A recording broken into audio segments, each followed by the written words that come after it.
Bienvenidos y bienvenidas a Aquí América. Mi nombre es Alejandra Loucau y los acompañaré con la información más relevante de nuestro continente. Empezamos.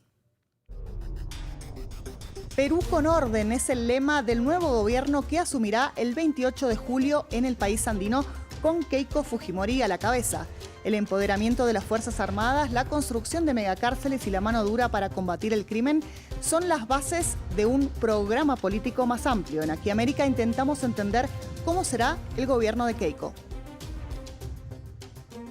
Lograr escapar de la violencia armada es el objetivo inmediato de 1.5 millones de haitianos. Desde el asesinato del presidente Jovenel Moïse en 2021, las pandillas se han expandido por la capital, pero también hacia otros puntos del territorio nacional. Nuestro periodista Andrés Suárez Jaramillo está en uno de los puntos álgidos y nos envió un reporte exclusivo. Venezuela hay un nuevo intento para que el Reino Unido le devuelva su oro confiscado. Las devastadoras consecuencias de los terremotos ocurridos el pasado 24 de junio presionan al gobierno de Delcy Rodríguez, que busca acelerar la recuperación de fondos incautados durante la presidencia de Nicolás Maduro. Y ya lo anticipábamos, Perú con orden ha sido el lema que la presidenta electa Keiko Fujimori ha escogido para presentar su programa de gobierno. A partir del próximo 28 de julio, la militarización y la mano dura serán los pilares sobre los cuales se pretende edificar la recuperación económica y la buscada estabilidad institucional. Una pose de aire nuevo, aunque de la mano de quien representa la vieja política, aquella que ha llevado al escepticismo y al rechazo a la mayoría de los peruanos. El informe es de Samuel Salgado Castro. Perú con orden es el núcleo de la narrativa con la que el fujimorismo busca recuperar el control de un país agobiado por la inestabilidad institucional y la expansión del crimen organizado. La presidenta electa Keiko Fujimori promete un plan de pacificación nacional, acelerando decisiones logísticas antes de su investidura el 28 de julio. El objetivo, un despliegue policial y militar inmediato en todos los autobuses de las áreas metropolitanas del país, una promesa difícil de poner en práctica para una sociedad agobiada por las extorsiones. La hija y heredera del expresidente Alberto Fujimori, condenado por crímenes de lesa humanidad, también ha prometido la expulsión de todos los migrantes irregulares que cometan delitos, y del orden a la prosperidad, o al menos así lo entiende Keiko. Hoy comienza una nueva etapa para el Perú, una etapa de responsabilidad, de diálogo y de resultados. Una etapa para recuperar la confianza en nuestras instituciones y volver a poner el Estado al servicio de las personas. Los convoco a mirar hacia adelante, a construir juntos un país más seguro, más próspero y más unido. En lo económico, el dilema del Pacífico. El gobierno electo recibe una infraestructura portuaria controlada por capitales chinos que redefine el comercio global. Un motor logístico que Fujimori pretende mantener bajo la lupa de la ortodoxia neoliberal. El gran reto será el contrapeso geopolítico, mientras los terminales marítimos miran a Beijing, como el famoso puerto de Chancay, ubicado en Lima. La presidenta electa busca fortalecer de inmediato la alianza estratégica con Estados Unidos. En cuanto a la región, los astros están alineados. Fujimori cuenta con el respaldo explícito de la derecha y extrema derecha continental, desde Milei en Argentina, de la Espriella recién electo en Colombia, hasta Bukele en El Salvador. El pueblo salvadoreño. Pero gobernar el rompecabezas peruano exigirá más que decretos económicos.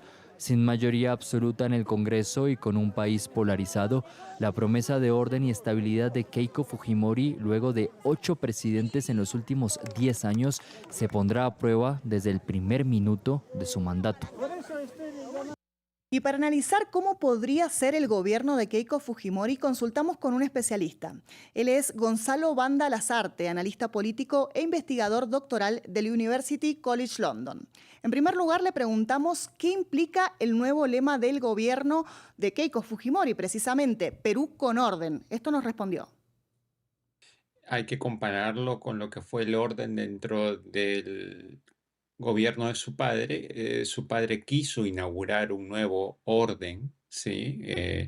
porque veníamos de años de hiperinflación, de terrorismo, de crisis, y ella quiso, y Alberto Fujimori lo que buscó fue imponer un nuevo orden con una nueva constitución, un nuevo orden donde los militares tuvieran discrecionalidad para pacificar al país. Entonces hubo un cambio completamente de la estructura social y económica en el Perú. Ese fue el nuevo orden de su padre.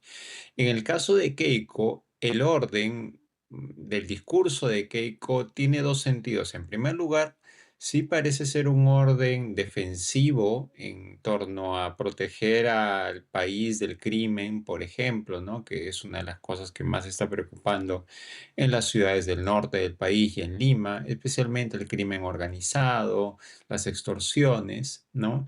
Entonces, digamos que se alinea dentro de esa derecha latinoamericana del orden, ¿no? De la mano dura para combatir la criminalidad, pero también es un mensaje del orden en cuanto a estructuras, a mantener, digamos, la estructura económica y social que se inició en los 90 con Alberto Fujimori, a defender esas reformas sociales, económicas, políticas que se dieron. Y la candidatura de Keiko Fujimori también propone la defensa de ese orden político, ¿no? Donde muchos ciudadanos consideran que han ganado, pero hay otros que también consideran que han perdido. Entonces yo lo vería de esas dos maneras. También le preguntamos a Gonzalo si es acaso Keiko Fujimori una fiel representante de la política tradicional peruana. Esto nos contestó. Yo te diría que es la política del establishment político de los últimos años, ¿no? Keiko Fujimori ha ganado una elección después de varias derrotas, de 3 derrotas consecutivas, de una segunda vuelta. Por lo tanto, ella es parte del establishment político desde hace muchos años. Su partido es quizá el partido con mayor organización política en el Perú, por lo tanto ella representa al establishment político por excelencia. Entonces, su promesa de orden es una defensa también de ese establishment político, es la defensa de un orden institucional que en los últimos años el fujimorismo ha conseguido em, acaparar, ¿no? Porque ha habido varias instituciones. Cambiamos de tema. 1.5 millones de haitianos han debido desplazarse de manera forzada debido a la violencia causada por las bandas armadas que se expanden por la capital, pero también por el interior del país. Sus principales consecuencias: crisis habitacional y hacinamiento para la población, inseguridad alimentaria extrema y emergencia sanitaria. Nuestro periodista Andrés Suárez Jaramillo está allí y nos envió un reporte exclusivo. Veámoslo. Lejos de los disparos que se escuchan casi a diario en Puerto Príncipe, esta ciudad del norte de Haití se ha convertido en refugio para miles de haitianos que lo perdieron todo al escapar de la violencia de las pandillas. Muchos llegan con apenas unas maletas y la esperanza de encontrar aquí un lugar seguro donde empezar de nuevo.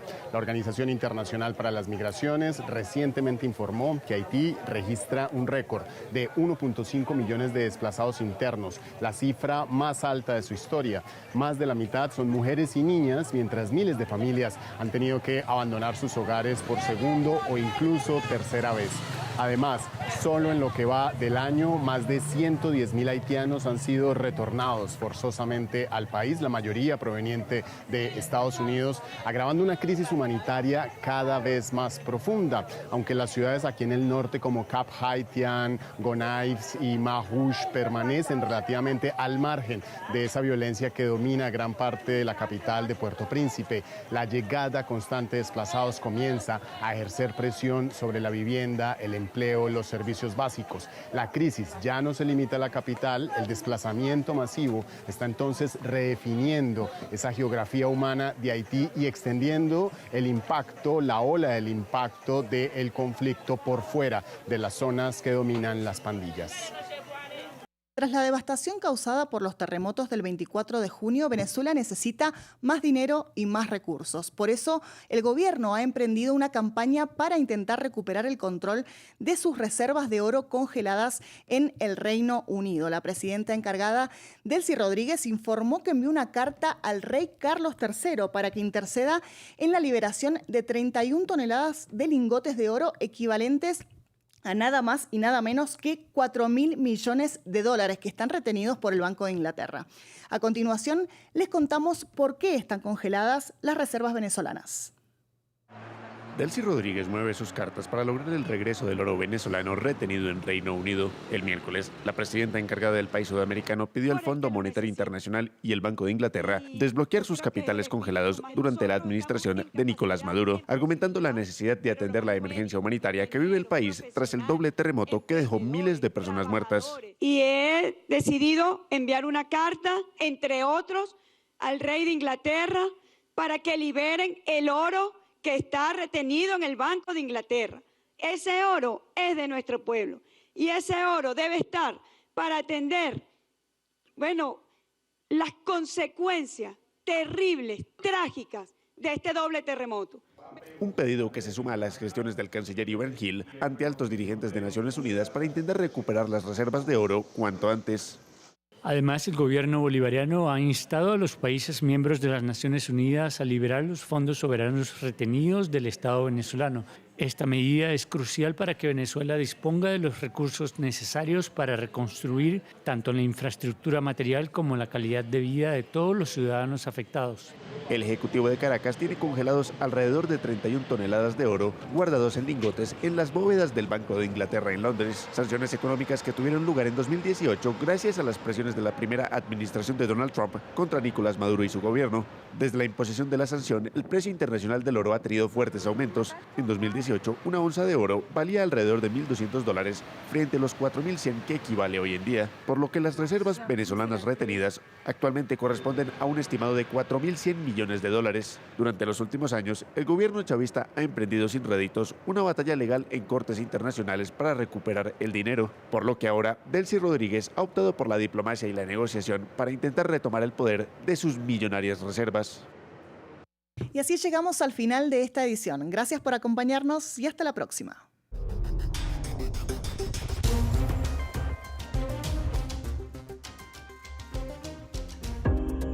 Para comprender mejor el mundo, es indispensable sumergirse en él. De Buenos Aires a Beirut, pasando por Kinshasa, Kiev o Washington, los corresponsales de France 24 están en todas partes. 200 corresponsales que viven cerca de usted. Su misión, informarle en todo el mundo y a cualquier hora del día. Información objetiva, seria, fiable e independiente. Hechos verificados, noticias falsas desenmascaradas. France 24. Estamos aquí, estamos allí y allá para informarle.